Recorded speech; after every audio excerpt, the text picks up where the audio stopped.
When planning the road to success, there are a few steps to keep in mind. Identifying and solving the cause, facing and embracing change, goal setting, and being accountable. We'll talk about this today on Sustainable Success with Chris Salem. New and healthier habits lead to prosperity in all areas of your life and business. Now, here's your host, Chris Salem. Welcome to Sustainable Success. I'm your host, Chris Salem, here with the Voice America Business Channel. Welcome if this is your first time here. You found us here on the Lisbon platform. And also, we do air on Spotify, Apple, and then also YouTube, but audio version. So again, any preference that you have, you could watch Sustainable Success each and every week on any of those different platforms, whatever suits you. And we always welcome a rating, in terms of the feedback, what you think, what can we do better? It's always welcome. And if there is any content that you'd like to see on a future show that we have not covered, which may be hard to believe since we've done almost 500 episodes over 8.5 years. Yes, we've been on the air 8.5 years. That we'd be more than happy to entertain and cover for a future show. So with that being said, if you'd like to reach out to our team, you can reach out to them here at Chris at Sustainable Success, like the name of the show, .net. That's Chris, CHRIS at sustainablesuccess.net. Today's show is being brought to you today by Alumni Direct. Alumni Direct is a social media community platform dedicated to bringing alumni together from all different generational types and an opportunity to meet new people for the first time. Now, it is a membership program taking out all the noise out of social media. You get to come in and generate genuine and authentic relationships with the people you choose to interact with. It also offers a wide array of different services for members not available to the general public, both on a personal and professional level. Feel free to reach out to them at alumnidirect.com. With that being said, we also want to mention to also our new listeners, we also have our Facebook page, forgot to mention. You can follow us there as well at Sustainable Success 2017. And of course, also there you can find all of our episodes over the years where you can now search and find which types of content best resonate where you are to listen to the subject matter expert that we had on to share that information that can help move you and your business to the next level. Well, we got a wonderful show for you planned today. We are going to be talking about people, purpose, and profit, the three pillars of sustainable remote intelligence. And we're going to be with somebody that I've gotten to know over the last month or so. His name is Luis Derechin. And a little bit about Luis, he is a serial entrepreneur and founder of Near You Smart Staffing, the company pioneering the remote, and that is all capitalized, by the way, remote intelligence staffing model. He'll be talking about that today. His entrepreneurial journey began at the age of 18, or if I'm reading right, leading to the creation of multiple successful ventures, including Jackbee, the first Mexican tech startup to receive U.S. venture capital funding. And at Jackbee, Luis and his brother Jacob developed innovative web technologies, including a precursor to Ajax, and became early leaders in nearshore outsourcing, building high-performing development teams in Mexico while serving clients from the Washington, D.C. area.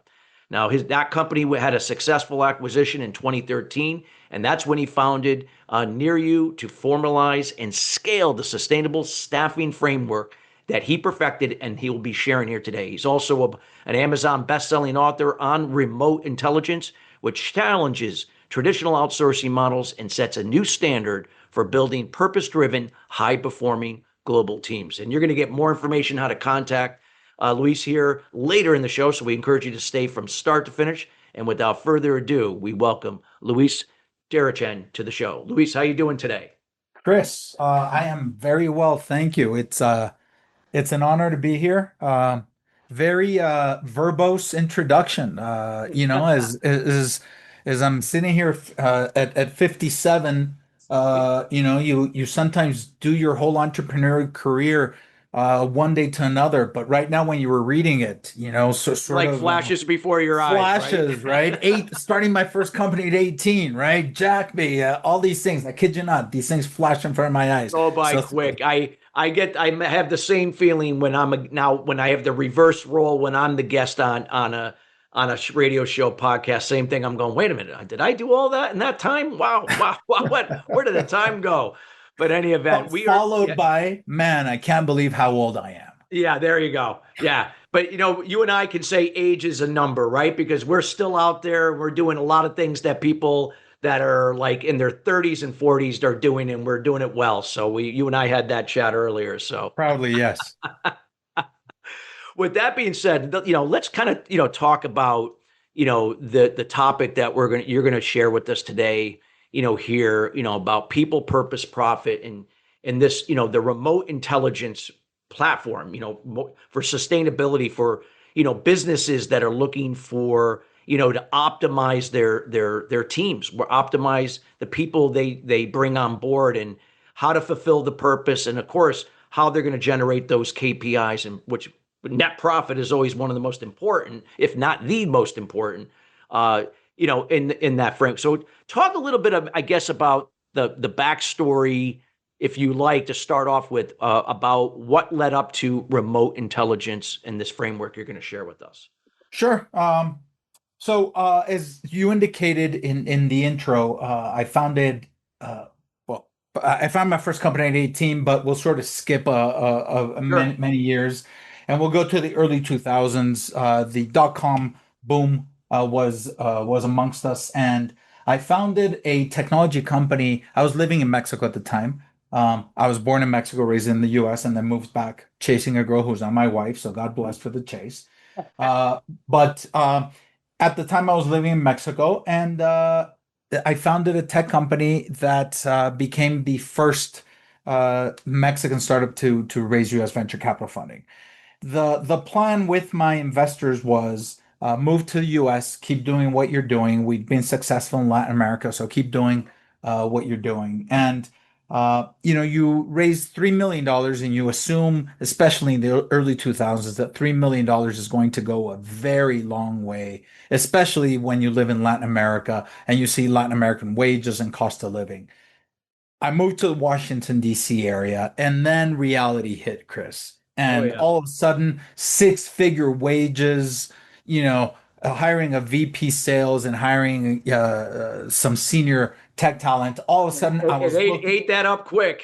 Oh my God. I mean, I went from a runway that I measured in kilometers, right, to a Yeah. runway that seemed, that it was in feet, very few Yeah. feet. So, um, we had to make a decision because as every entrepreneur listening to this understands, you need the right people in the right positions in order for you to be successful. You can't skimp on those. So, what are we going to do? If we hire everyone in the U.S., then all our funding is going to go away, and then and we have to take different measures. So what we end up doing, and this response to your question is, we figured that we could hire a fair amount of the team in Latin America, keep them in Latin America in order to provide support, talent, collaboration. I won't even say support because they were key to the operation. So it was a hybrid team with some people, some key individuals in the US and some key individuals in Latin America, and a lot of support staff in Latin America. And by doing this, what we were able to do is lower our projected costs, make the runway longer. And it was because of that elongated runway that we were able to live or last long enough in order to find sort of, pivot once or twice and then find our next round of funding and then the next one. And on we went. 13 years later, we got acquired. So it was there that I realized if you can hire in Latin America, then God bless, right? Because it's lower cost and have people that are equally talented. You'd be competing in a smaller pond, but you're a bigger fish, right? In that small pond, so you could get talent that was probably biased in your favor, right? As a U.S. company, Yes. you could go in and sort of throw around show your muscles, even though you're not much bigger in the U.S. In Latin America, you look bigger, you seem bigger, so you're able to hire better talent, you're able to pay them less, and you're able to go for it. And that's sort of where I won't say we discovered remote intelligence, but we discovered that having remote talent was key. I'll stop Yes. right there, and then we can get to remote intelligence in a sec. Yeah. Yeah. I love what you just shared to kind of set the stage. I mean, So in this case, like you said, like, you can now secure talent and it doesn't matter where they are as long, again, as long as that they, I mean, it depends on, the time zone. If they had to be on a similar time zone, or it wouldn't, if it didn't matter, then it wouldn't be an issue. But as long as it checked all the boxes of that role. So if you could talk about, with that, what you just shared, what that led to your next venture about, remote intelligence and how strategically helping other companies hire and secure better, people for those roles to meet their bottom line objectives. Of course. So it was when we hired those individuals, we sort of, I'll say, accidentally fell into a framework that where we invested a lot into communication, we invested a lot into onboarding, we invested a lot into finding the right talent. And it was culturally acceptable. Again, my brother and I were working at this company. We had other executives. So we were a bicultural company, and because of that, we did great efforts. We went to great efforts in order to make sure that these people were well integrated. So this brings up the find the right people, right? Put them in the right position, make them imbibe them with that purpose, right? It's not just throwing them to the wolves, so to speak, to the market. You have to invest the right amount of time and effort into onboarding, into integrating them into the company. So that's the purpose. And if you're able to take the right people with the right purpose, and you're able to manage them correctly, then they'll probably get you to a bigger profit. For us, it was a longer runway because we were a startup. I can't, show off that we were profitable, because we're not. But at least we create a longer runway, which is the same thing as having a profit. So to the first question, people, purpose, and profit, you combine those three P's in order to be successful. And then over 13 years, what we ended up doing is we went through a what's the word I'm thinking about? So a spiral where we would hire and integrate, hire and integrate, hire and Got it. integrate, Yep. right? And then by doing that, we created this framework, and we were able over time for the company to get acquired. Mind you, after the company is acquired, first thing that the acquirer does is, as founder and CEO, they gave me the boot, right? With a check, but that's fine. So I was living in Maryland at the time, and I went into quasi retirement, thinking, I'm gonna take it easy for a while, and then I started getting some calls from some other CEOs in the region, Chris, and these friends, these peers would intimate that they had offshore projects or nearshore projects and that they weren't successful. They asked if I could go in and consult for them. So I did, and I started seeing things that I hadn't seen when we did it internally, right? They weren't following obviously the same processes. They weren't doing some of the what we consider basic blocking and tackling, Yep. and because of that, they were falling into disrepair and then failure. Yeah. And the more of these consulting gigs that I did, I started to find some patterns. And I found 7 patterns that we call them the 7 components of the death trap. Let me give you one statistic that I think even Yeah, before we please go do. into the 7 components.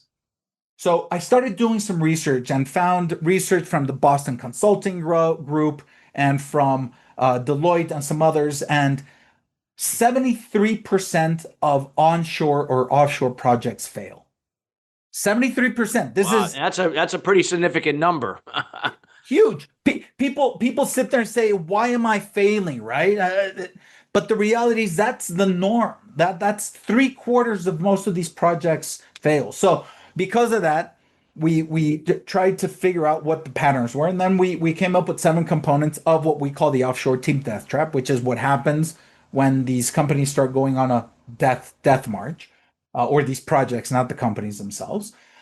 Talent mirage, which is where skills you hire for skills that look solid on paper but crumble under real project pressure. Cultural chasm, where the people that you want to integrate into a project fail right? And then that turns every interaction into a complex project. Hidden cost spiral, where unexpected costs and expenses eliminate the savings that you thought you were going to generate. Management quicksand, time sinks that turn you as the manager into a full-time babysitter. Retention revolving door, when all the others start hitting, then there's constant turnover that prevents you from ever building institutional knowledge. Communication fog, which is where, because you're crossing borders and cultures and time zones, then there are barriers that create delays. And then all of these things lead to quality erosion, which is what happens when the projects fail. Oh, this is very interesting. I know we're going to be going to break here in about 2.5 minutes, and I want to get into some of those other 5 areas. But do you want to just elaborate any more that you want to elaborate on what you just shared, to kind of set us up for when we come back after the break? Of course. So I think the message is no one goes into an offshore project thinking I'm going to fall into the death trap, because you've done this before. Most of the individuals or executives, founders that start offshore or onshore projects, nearshore projects, have managed people before, have hired people before, have done these things, usually shoulder to shoulder in an office. Yeah. So then, how is it that they fall into the 7 components? And the reality is you do it accidentally, because you don't realize that doing it through an offshore project or a nearshore project, you have to be looking for these things and find a way to correct. So to your listeners, to the audience out there, I would say, look, hiring internationally in order to lower costs is a very important component. The world gets flatter minute by minute. So having the possibility of doing it is important. Having Slack, having Teams, having Zoom, WhatsApp, all these things is important. But what's equally important is going into it eyes wide open and understanding that there are these pitfalls, that you have to learn about them and figure out if you're falling into them. Because if you are, there are corrections. We'll get into it after the break, but there are ways to correct these things. And your audience should know that the fact that projects may fail 75 or 73% of the time is through no fault of their own. It's just because they haven't experienced these things before. That's just it, like you said, because I usually, like you said, it's not like they're going into this and they've never managed people, on a type of project like this. It's just that, again, it's the first time they're seeing it, and when you do, obviously you go through a learning curve that you're going to have to learn how to navigate it, and so on. Thank God that they're able to catch it earlier than later, so to speak. Let's hope. Yes. Let's hope. Yeah, let's hope. Oh my God. Wow. Now this is great insights. I hope listeners, again, you're taking notes. Again, Luis is going to be sharing a lot more he's got 5 more things he's going to discuss with this, and we're going to get into some more things. So especially for those that have businesses where you have employees, or if you do or been thinking about looking at remote workers outside the country or wherever, this is where Luis is going to get into the meat and potatoes here in the second segment. We got to go to break, everybody, but when we come right back, we got more to come here in terms of people, purpose, and profit, the 3 pillars of sustainable remote intelligence. We'll be right back after the break.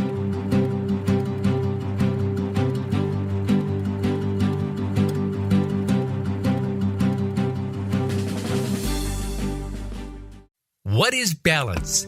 It's being true to your purpose and not being distracted by shiny objects, surrounding yourself with family and loved ones, nurturing your spirituality, maintaining healthy balance of emotional and physical wellness, and being present in the moment. Chris Salem creates awareness about unblocking mindset barriers for sales professionals, business leaders, entrepreneurs, and all types of people to have sustainable success at the next level. The solution evolves out of the problem or challenge. The issue is that many people and businesses manage the effect but do not address the root cause. You now have an opportunity to live your life and operate your business in the solution rather than the effect of your challenges. Schedule a time to chat about your goals and the person you desire to be by going to ChristopherSalem.com. We have group consulting calls, one-on-one, and other programs to assist you. It will be the best thing you do for yourself to see how sustainable success is possible for you in your life and business. Join us at the next level. Visit ChristopherSalem.com. When it comes to business, you'll find the experts here. Voice America Business Network.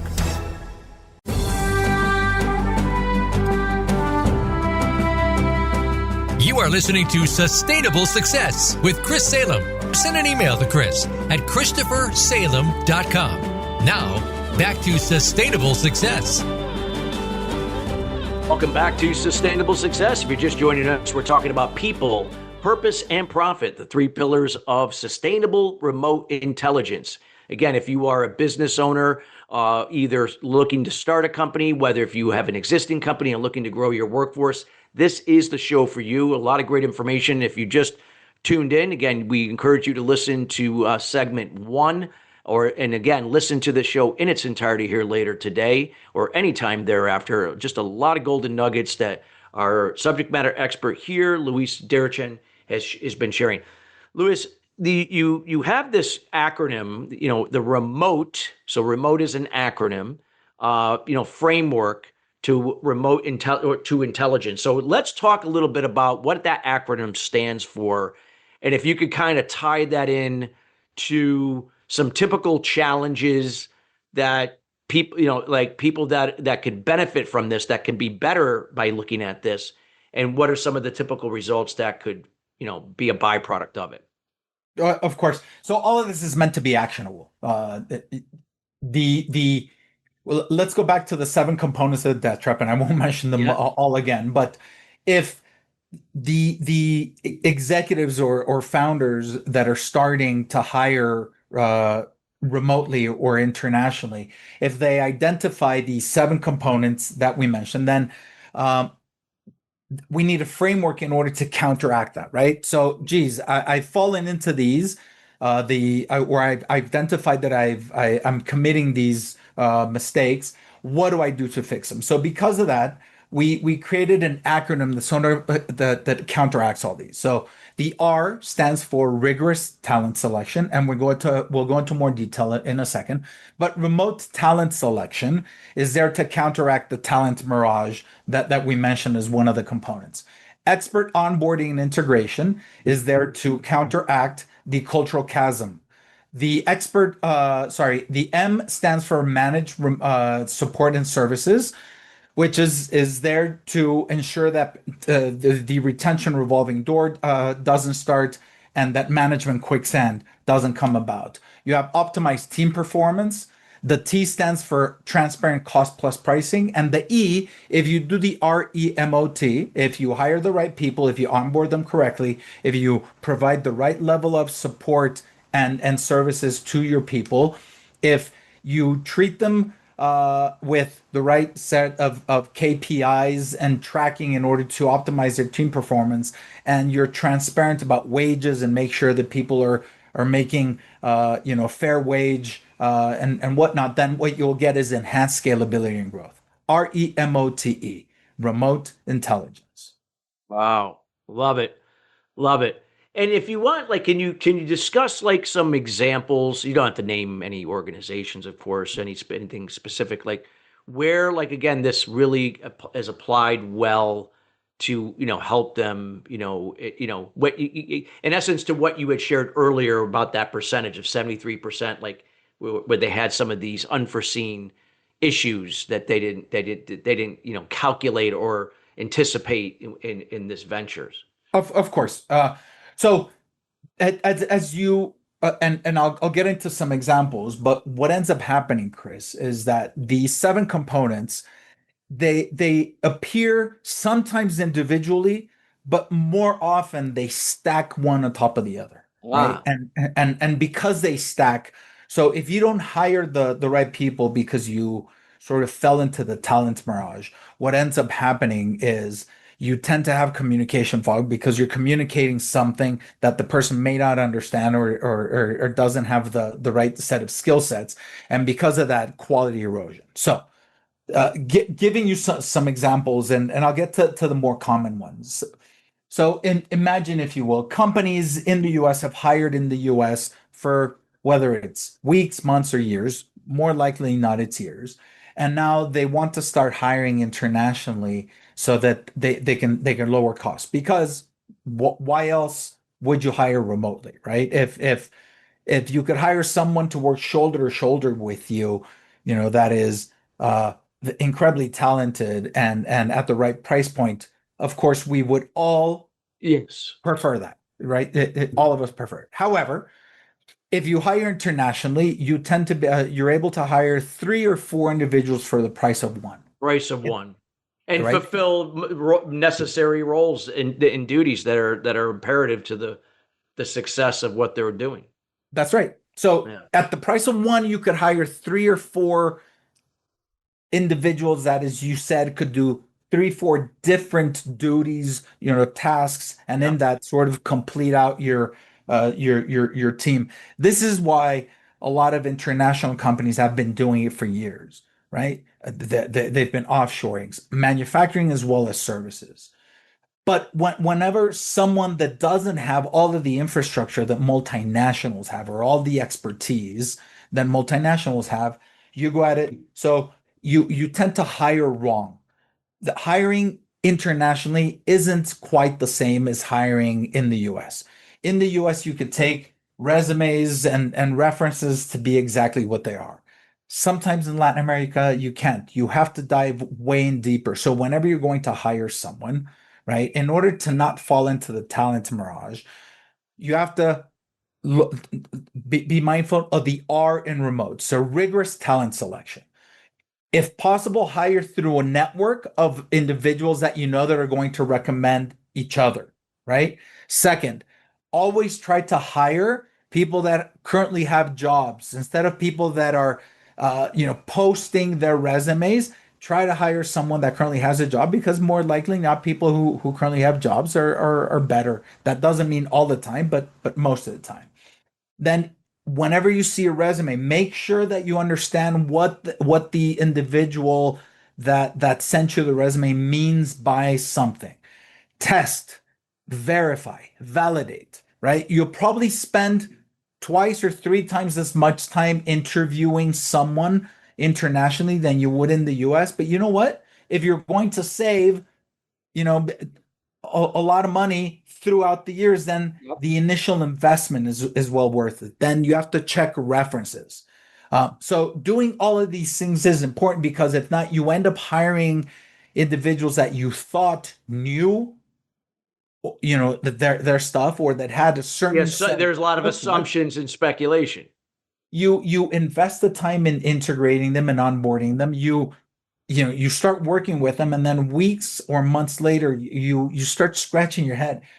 This guy doesn't get it, or this gal doesn't get it. And over time, what we have found is that this is, again, one of the 7 pitfalls, and it's one of the ones that is repeated more often than not, because they don't invest the time into being rigorous in the talent selection. If I could, I'll mention the second one that is also very prevalent, and it's in order for companies not to fall into the first component, they say, I know what I'm going to do. I'm going to hire someone to help me do this. So they hire a company, a service provider, or they go into, Fiverr or one of these, and then they say, I'm going to have a middleman who knows their stuff, and by having them help me, then I'll do a better job. And the reality is, yes and no. They're going to have experience, but if you don't understand the right and the business model, and you don't align your success with their success, then what ends up happening is some of these projects also start failing. Examples.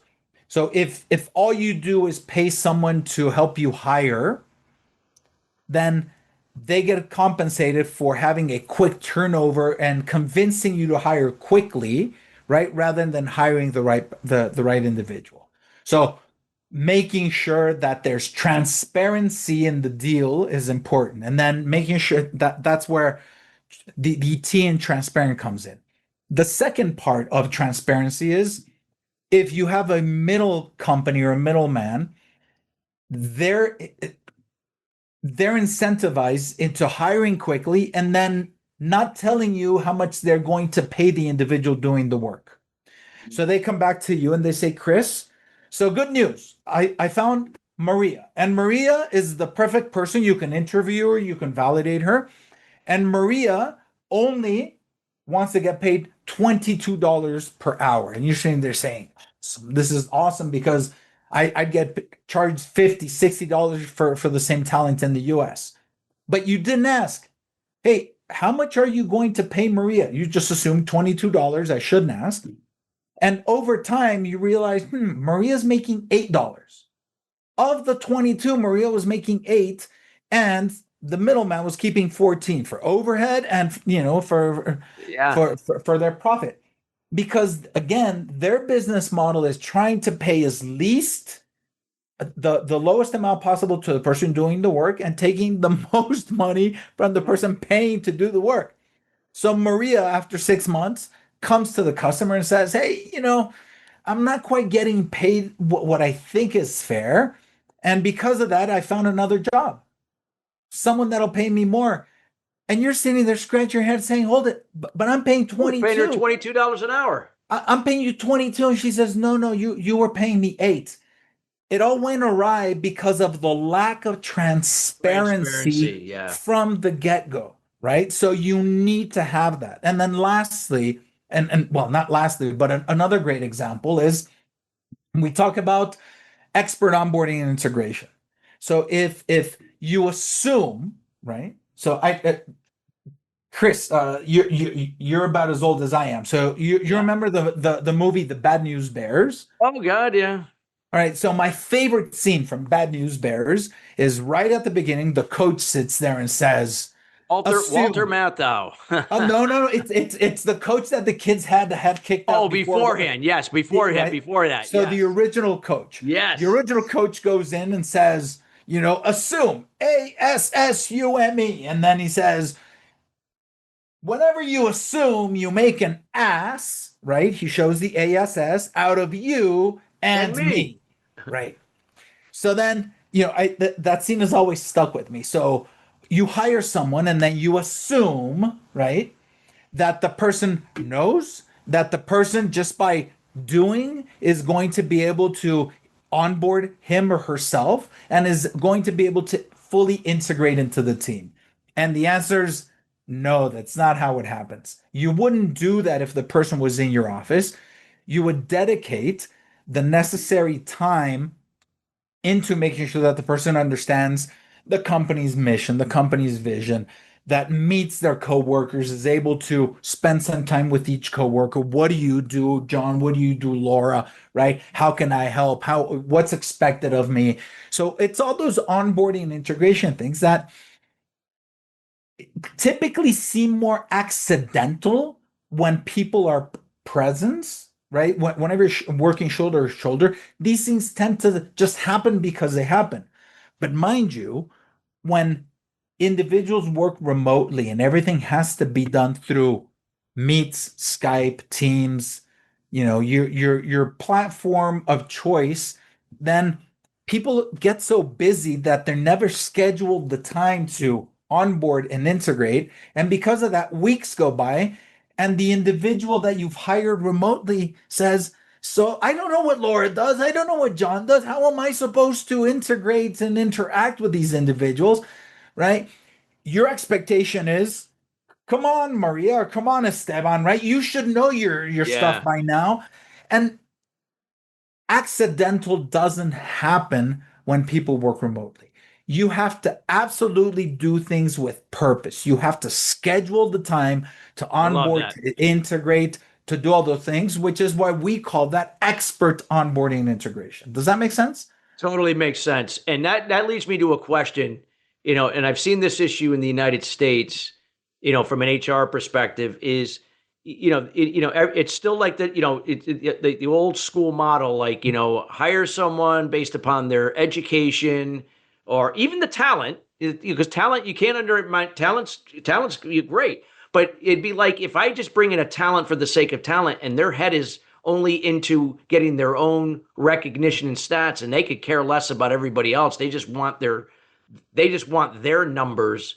And if they don't get it, or if they get it and it's now off to the next opportunity and they leave, then that wasn't the right hire. So how important is it with this looking at the skills? Like, so let's say somebody may not have the right education, but yet they have the skill set and they've demonstrated that, and it can be documented, that could be transferable to this. Is that something that can be factored in?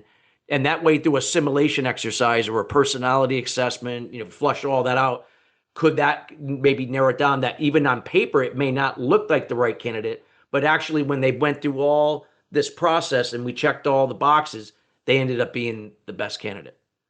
Yes. Yeah. See, this is what rigorous talent selection means. Rigorous talent selection doesn't mean looking at a resume and assuming that you understand it. That's what I picked up when you said that. That's why I wanted to just make sure I heard it correctly.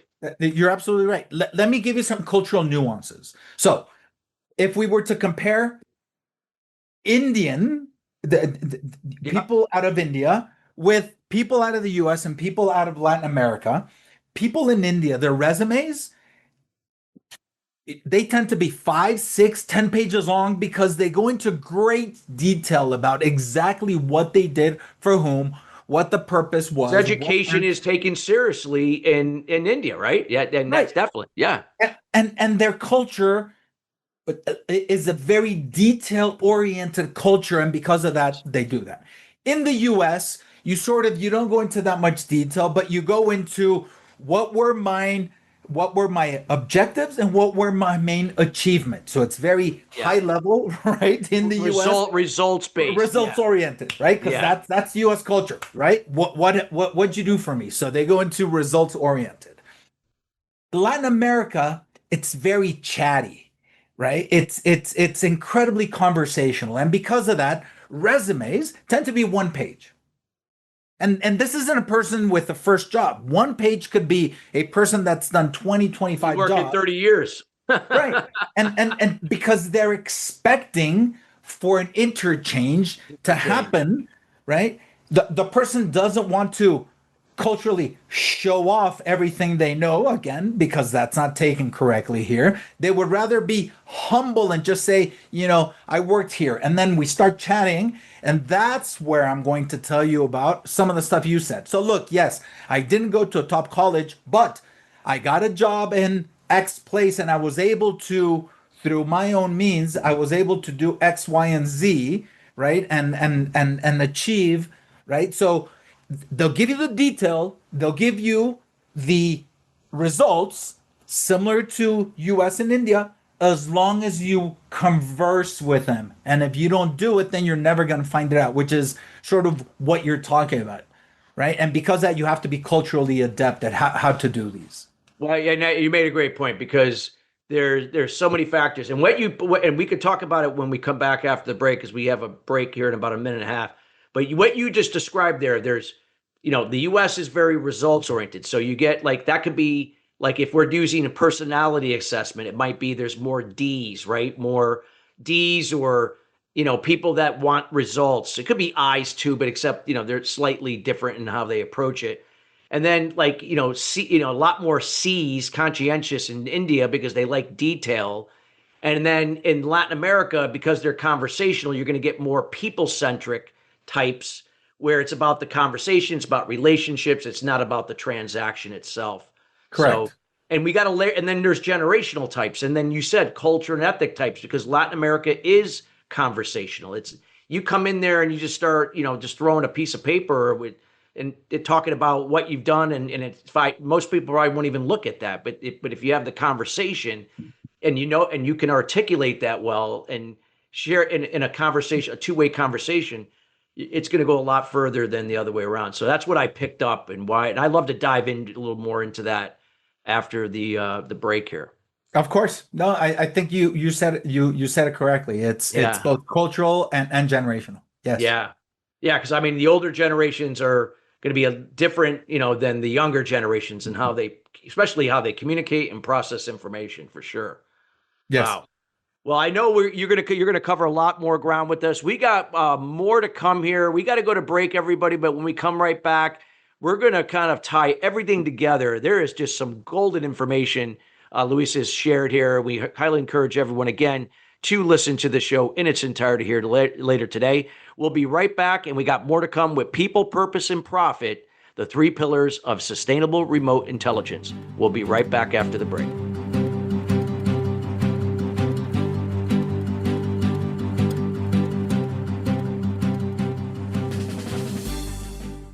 What is balance?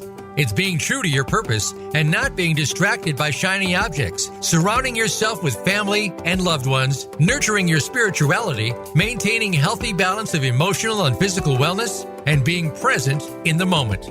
Chris Salem creates awareness about unblocking mindset barriers for sales professionals, business leaders, entrepreneurs, and all types of people to have sustainable success at the next level. The solution evolves out of the problem or challenge.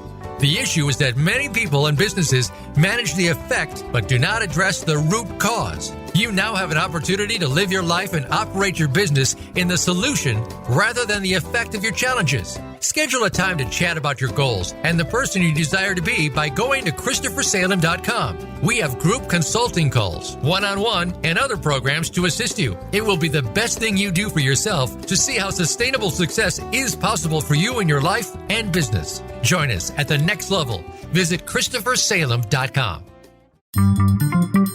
Voice America is on LinkedIn. Connect with us today.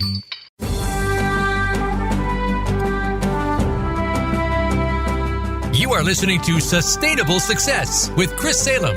Send an email to Chris at ChristopherSalem.com. Now, back to Sustainable Success. Welcome back to Sustainable Success. We're talking about people, purpose, and profit. Three pillars of sustainable remote intelligence. We're here with our subject matter expert, Luis Derechin. Again, he is the founder of the Remote Intelligence Framework with his organization that is near you, Smart Staffing.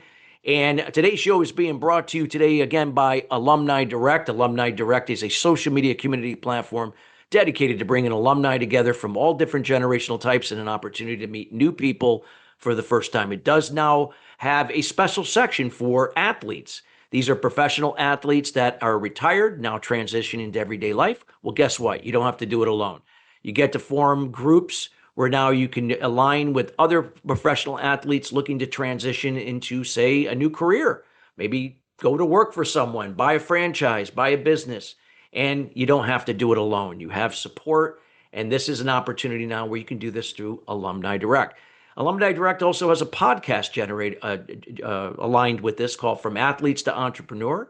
Airs every week through the co-founder and CEO, Rob Finkelstein. So again, if you like some more information about that, if you're a professional athlete and more information about the podcast, check him out at alumnidirect.com. That's alumnidirect.com. Luis, just really great information. Just a lot of golden information on terms of the process that you discussed with this. I think is highly valuable for business owners, anybody responsible for staffing remotely or even internally as well. I mean, just such great information. Can you go into we left off after the break about like looking at how different cultures might go about how they go about handling things. If we could go a little bit more into that on the skills and how different talent, if where we're sourcing, how we could go about best getting that information to see there's alignment. Like, again, if it's certain cultures, certain generational types, and any other, difference in personalities. So let's go back to the title of today's podcast, and we're mentioning people, purpose, and profit. So correct. And I'll add one more word to this. So there's the intentionality of people, purpose, and profit. So you hire someone remotely because you're intentional about lowering costs or getting people at a potentially lower cost, or being able to get more people at the same cost to do more, right? And then be able to get more profit. You have to be intentional about the way you source individuals, which gets at the question you were saying. So different things mean different things to different cultures, different generations, and your interviewing process, the getting to know process in the US, I mean, it's funny. So first time I moved to US, I went to interview a candidate, Chris, and it turns out that the candidate was interviewing me. And I sat there and said, hold it. He's looking for a job. It's me that should be asking the questions, but you know, here was a He's talent. interviewing you. He's like, yeah, he's doing his due diligence. Like, that's I would not you would not anticipate that, right? I've never experienced that outside of the US. Now, Yeah. maybe Europe is the same, but in the US, individuals go into a job opportunity thinking, sell me on why I should work for you, right? And me as someone whose entire career have been spent in Latin America, I'm sitting there saying, hold it, I'm about to pay you.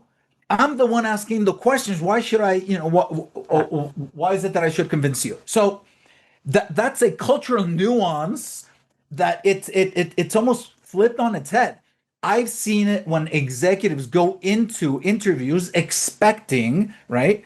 So what other questions do you have for me? They ask the candidate, and the candidate says, no, I really don't have any questions for you, because it's culturally not accepted for the candidate to be interviewing the executive, right? But then the US executive then comes back and says, yeah, decided not to hire the person because the person didn't know or wasn't curious enough, or Because we assumed that they should have done the same thing as the American counterpart. Yeah. correct. So again, it's assumed or accidental, right? We expected for things to be the same in the US as here. We didn't have the right, the right culture nuance. It does the same thing for the types of skills. People in the US results oriented. So you'll say, okay, so Chris, I see that you worked at Amazon and you were a project manager. Tell me. And then so Chris will thump his chest and say, oh yeah, during my time, and he'll tell you all about those. Whereas typically the person in other countries, and let me sort of normalize on Latin America, as that's my area of more expertise.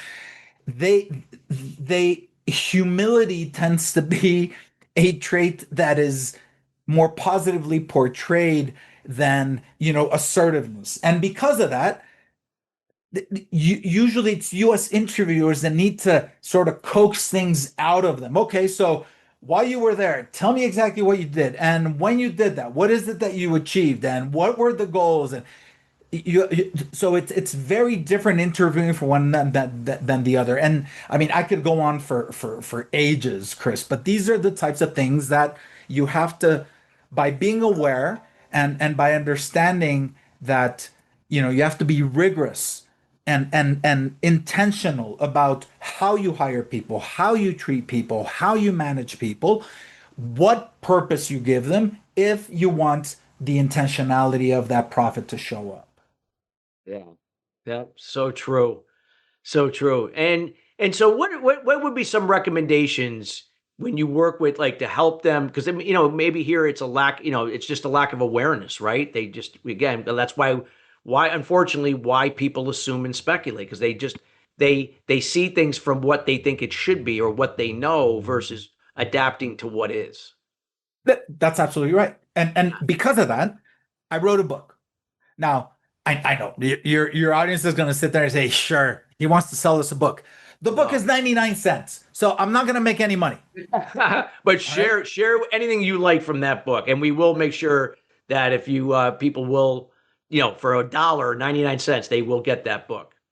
Exactly. So what I did is, when I realized all of these things that we've been chatting for the last 30 some minutes, the 7 components of the death trap, the remote intelligence framework, how you identify if you've fallen on one of these components. If you've fallen, how do you implement one of the letters in the acronym or the framework in order to sort of, pick yourself out of the death trap that you are. So understanding that only 27% of projects are successful, we created a book. It's somewhat easy read, 220 pages, 99 cents again. What I would recommend is, That's first a of all, bargain for 220 pages for 99 cents. That's a bargain. True, but the digital version is 99 Yeah, cents. I get it. I get it. The physical, I think it's 17.99, which barely Okay, covers that costs. makes So, sense. That makes yeah. sense. But so read the book, and then we have a website. It's called the book is Offshore Team Death Trap, and then there's a subtitle, but it's on Amazon, and it was a bestseller in the offshore category for a few weeks back when we launched a few months back. So read it, and in order to get a sense of all of these things that you and I have been conversing, in order, to go knee deep into how can you identify them, how can you solve them. If you still need help, or if you want more help, we also put up a website, the offshoreteamdeathtrap.com, and in there are PDFs that sort of walk you through how do I identify the components, how do I plan for a project that I'm going to be doing offshore, some of these, how do I interview remotely. So all of those things in order for people to do it themselves and be successful. And let me just show off, right? I'm going to not be as Latin American and not be as humble, but show off that by doing these things, Chris, we've been able to increase our success rates to 95%. So going from 27% to 95% by following a framework and all these on all the advice we provide, and anyone would be crazy not to invest the time and the small amount of money in order to do that. Absolutely. And we highly encourage everybody, find the book, get the book, get the 99-cent version. If you like a hard copy, hey, $18. So it's worth it. It's packed with a lot of this information. And again, you can't afford not to get this information. It is, you don't want to make, again, I've seen a lot of organizations go through a turnstile of people, and that's just costing you more time and even more money with a lot of the stuff that Luis has shared here today that can help offset those costs in onboarding and securing, the right fit, so to speak, for that role, especially offshore or outside of where you are. Absolutely. And if I could, I'll also sort of advertise the service that we provide. And Yeah, it's please do. for those who have either done it themselves and don't want to do it themselves, or for those first timers that want to do it. We don't provide consulting as much as we provide a service to basically do it with you. It's not done for you, it's done with you. And what this means is we'll go through the process of finding the right individuals, vetting them, interviewing them, make sure that your interviews, in order for you to confirm everything that we vetted, again, being intentional in the rigorous talent selection. So we will run a process. We will then help you create an onboarding and integration process and then run that process. We will help you by being your partner in order to manage the support and the services that you provide to your offshore team. We will help you optimize team performance. Our pricing, we're transparent about it. We'll let you know here's how much the person wants to make. And we provide cost plus pricing. And because it's cost plus, you know exactly what you're paying, what everything costs, and we'll agree not to a percentage of the person's wages, but a flat fee so that you pay us on a monthly basis for us to, whenever you're successful, we're successful. And then if you do all these things, you will get enhanced scalability and growth. My company's called Near You, NIR-YU. Phonetically, it's Near You at nearyou.com. And we'll happily talk to anyone who needs help or wants help in order for them to do this. Love the transparency there, Luis. And you mentioned that earlier, why that is so important, because, like in this case, you're an employer and you find out you're paying $22 an hour. And meanwhile, that person who's now leaving, you're like, why are they leaving? And because they got something better. Well, I don't, and you find out they're only making $8 versus the 22. Yeah, that could be quite frustrating. Yeah. Yeah. Much. Very Wow. frustrating. Yeah. Well, what I want before we conclude, first of all, I want to thank you, taking time out of your busy day to be with us here. This has just been a wealth of knowledge. I'm going to encourage again all the listeners to go back and listen to the show in its entirety here again today. I want to thank you personally, rest of the team here at Sustainable Success. And I want to leave this next minute or so, or a minute and a half, just so people can now get to connect with you personally. Like, how could that be on LinkedIn, email, to support everything you talked about, what your organization's doing to help and assist decision makers in this process? Of course. So first of all, thank you, Chris, again, and thank you to your audience. Look, the fact that your podcast is called Sustainable Success, that's what you want. You're helping people do, right? It's be successful and then sustain it.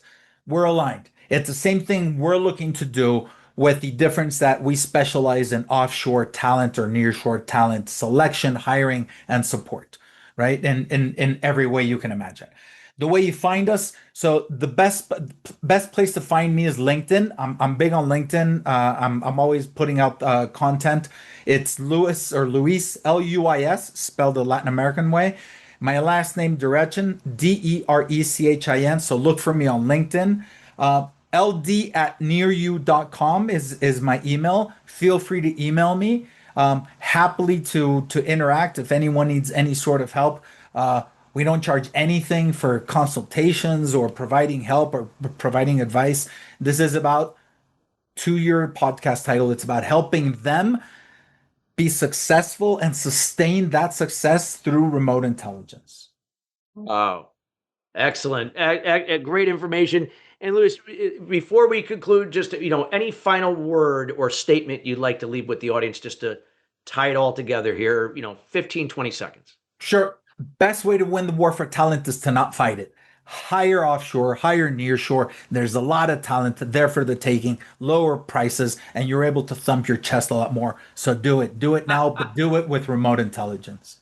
That's a great way to thump your chest. I mean, and I think we all need more of that, in the business world that we're in today. Again, everybody, I hope you received a lot of value. I know I did. This was a great show here with Luis. Again, we encourage everyone to reach out and get to know him and his company, Near You Staffing. Again, reach out, connect on LinkedIn, and make sure to get your hands on the book, either the digital version or the soft copy, if you prefer to have something in your hands. We want to thank you, listeners, joining us each and every week here at Sustainable Success. Again, we are committed to your excellence, both on a personal and a business level. And feel free to reach out to us anytime if there's any content you'd like to see here on a future show. We want to wish everybody a great rest of your week. We'll be back next week, same time. And we will be concluding, that will be our last show for the year, since we'll be taking off for Christmas and New Year's, and we'll be back fresh, ready to go the following Thursday after New Year's. Till then, everybody, have a great holiday, and we'll see you next Thursday. Take care.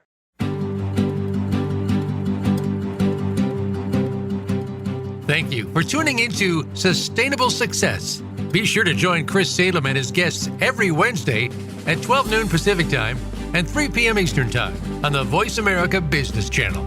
Have an incredible week.